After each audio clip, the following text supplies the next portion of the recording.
Hello, welcome to Oxford Heirlooms. Today we're going to sew the rest of our gathered lace down the front facing of the garment. But first we have to do a little bit of prep work.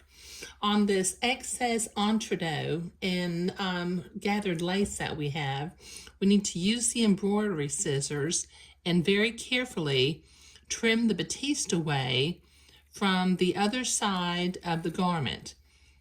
Since we're going to butt the folded facing and the entredeaux together, and zigzag it together, we don't need this batiste in our way for that particular step.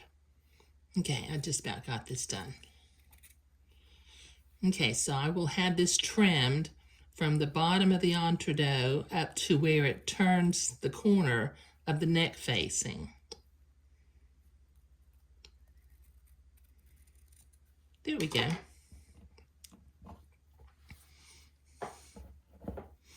Okay, now what I'm going to do, this is like what I did with the Laura Day gown. I'm going to start by sewing about 1/4 of an inch away from the neck facing. So I'm going to start like right about here, work my way to the corner. Then I will turn this corner, and it will turn the corner because the lace is gathered.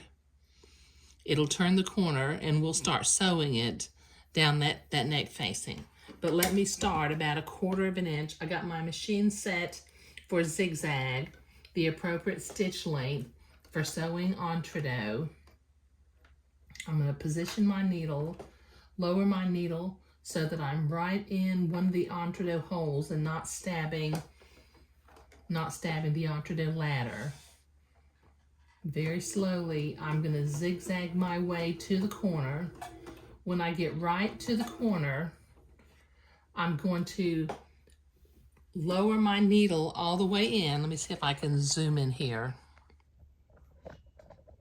I've got my needle all the way in. I'm going to lift the presser foot. I'm going to rotate the garment 90 degrees. I'm going to bring my entredeaux 90 degrees. And I'm going to do the first couple of stitches by hand, I think, just to make sure I get in the entredeaux hole without stabbing the entredeaux. There we go. That's working real well.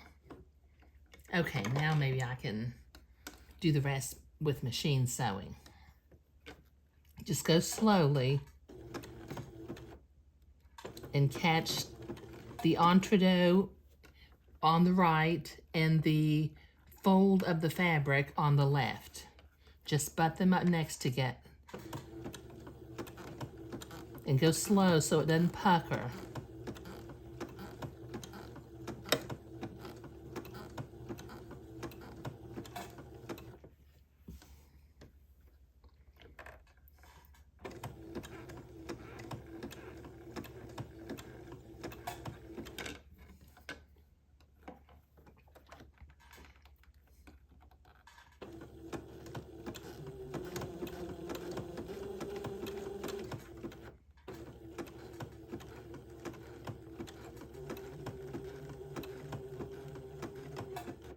Okay, so this will take me a few minutes to get down to the end because I'm going slow, so I'll be right back.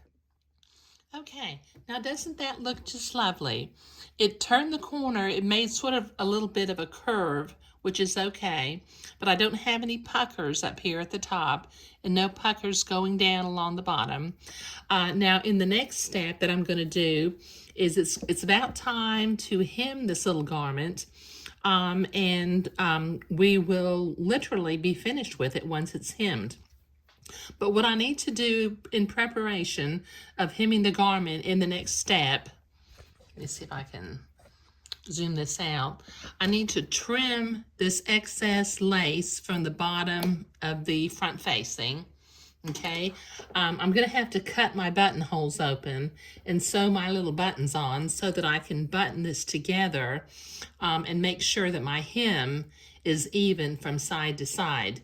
But I will cut my buttonholes open and sew my buttons in place before the next video. There's no sense in y'all watching me cut buttonholes and sew buttons on. But in the next video, we will be hemming the garment. But in this video, we were sewing the lace and entredot to the front facing. And that turned out real pretty. And that little entredot line at the front facing is just lovely. Thank you.